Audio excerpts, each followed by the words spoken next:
Welcome! My name is Colleen Tauke and I'm the sewing specialist for Fonz & Porter. In this Quilting Quickly tutorial, I'm going to show you how to make the blocks that go into the quilt Snowbirds.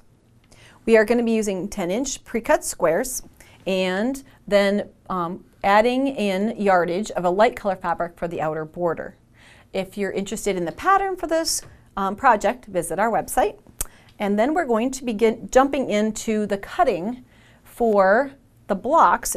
I isolated one of the blocks here. It is what we would call a flying goose or a flying geese unit, and therefore the flying geese, going south, snowbirds, all kind of goes together with the story. So we're going to be creating just this block over and over, and then varying the direction that the geese are flying within the quilt. So in order to make this from 10-inch squares, you're going to be using 40 of these fabrics, 10-inch squares, and you're going to divide them into two camps. 20 in each. 20 are going to be used for the squares that go on as kind of the background that you see here in orange.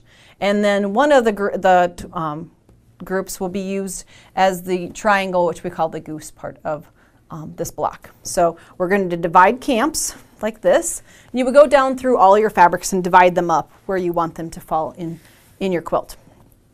Now, in order to create these background fabric squares, we need to have a stack of 5-inch squares.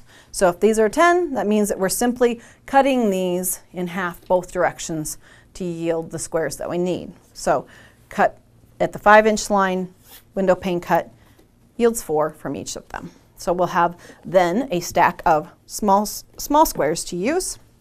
And then from the other set of 20 that we're going to use as the goose part, we are going to be cutting those down into 9.5 by 5-inch pieces.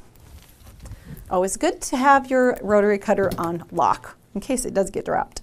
Okay, so we're going to be cutting this into the appropriate sizes. So we're going to cut it in half first. We need them, so we would have rectangles that are 5-inch wide by 10. So I've put the 5-inch mark along the outer edge of the block here. We're going to cut down through.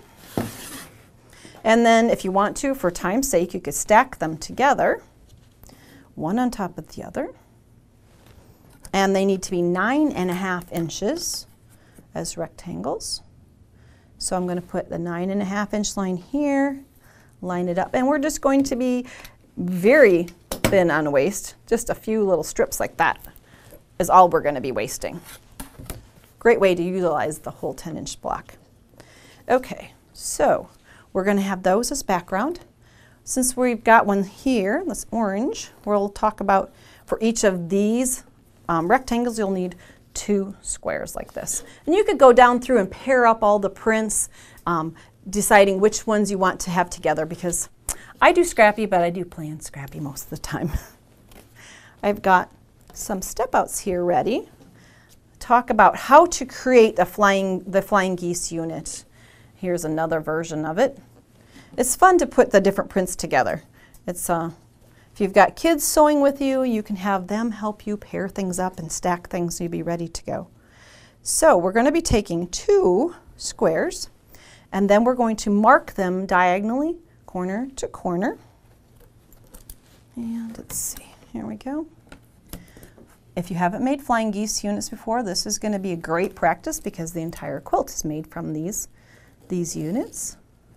So it's a simple marking on both of these. I've marked them a little heavier than I normally would, but so that you can see them. And then these are placed right side together. Do one at a time, and you will stitch from corner to corner. I've got one here already stitched.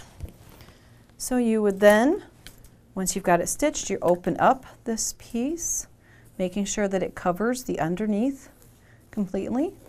I tend to finger press a lot. So we've got that out. You would take that to the iron then and heat set it so it's nice and flat. And then you'll trim away the underneath 2 layers. And you can use your rotary cutter, you can use a scissors.